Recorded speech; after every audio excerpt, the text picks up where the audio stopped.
Welcome back to Squawk Box this morning. New York's Governor Andrew Cuomo saying that 5 regions around the state will be allowed to start a phased reopening of their economies today. That doesn't include New York City. In Connecticut, the reopening is set to begin next Wednesday. And joining us right now is Connecticut's Governor, Ned Lamont. Governor, thank you for joining us, and thank you for hosting me in your great state.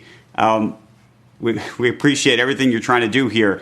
In terms of the reopening, let's just talk about the phases, and let's talk about what numbers you're going to be looking for and what's going to be required of companies that are reopening. Well, good morning, everybody. I'll say I just heard your last bit. It's worth noting that Connecticut will be hosting the Travelers Golf Championship at the end of June. That at Cromwell, Connecticut, the Seminole of New England. That'll not be in front of a real audience, but in front of a TV audience. So these are all the baby steps we have as we get back. But to your question, look, our metrics are going in the right direction, as you've heard from others. That's hospitalization is really key because that speaks to the capacity of our system. And we're getting our testing and our track and trace up to speed very quickly. We'll be doing over 42,000 tests a week next week. And that means that we can open up for outdoor dining only, just outdoor. You're 90% less likely to get infected outdoors than indoors. And doing a little bit with some of the hair salons as well and some of the Main Street retail. And in terms of what's the next step after that?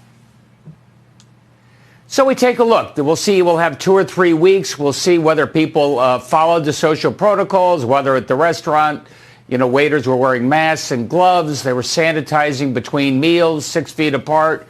And if it looked like it was working pretty well, June 20th would be our next phase, and we'd think about what we do from there.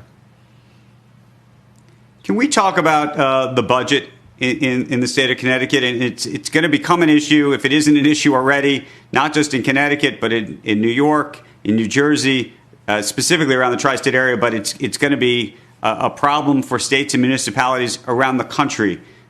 What needs to happen here? What's the fair way to deal with this?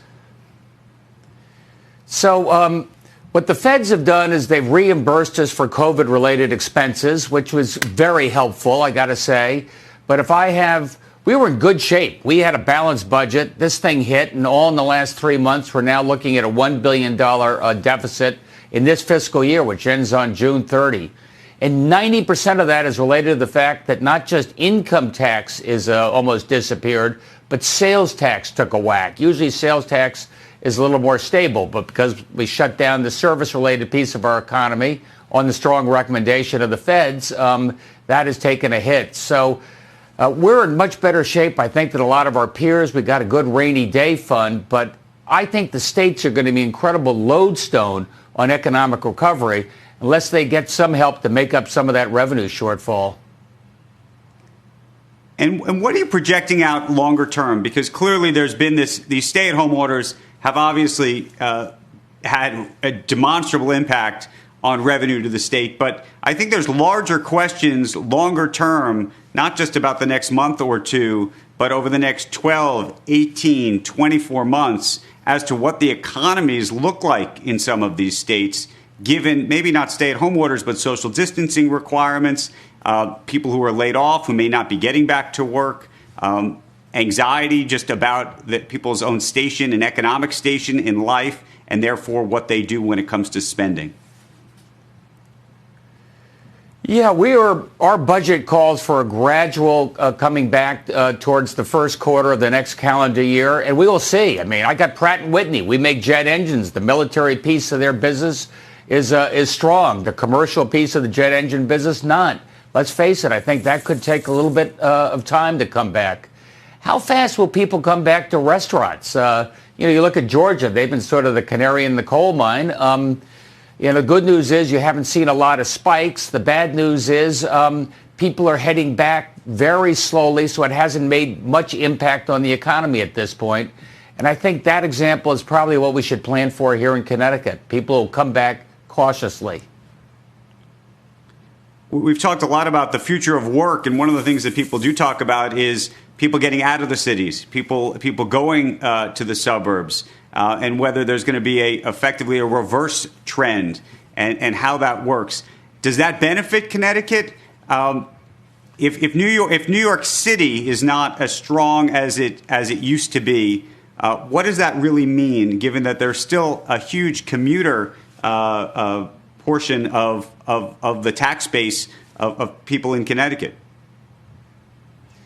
Well, look, I love New York City. I think it's the global capital of the world, and Connecticut, Southern Connecticut, has benefited by being part of that same ecosystem. But there's no question about it. Phones are ringing off the hook at real estate offices all throughout Southern Connecticut. People are realizing that telecommuting doesn't mean you have to be in New York City 5 days a week. It means that if you have to stay home for a period of time, having a nice little backyard is not a bad way to do it. So I think people will be taking a second look at Connecticut because it has some real advantages here.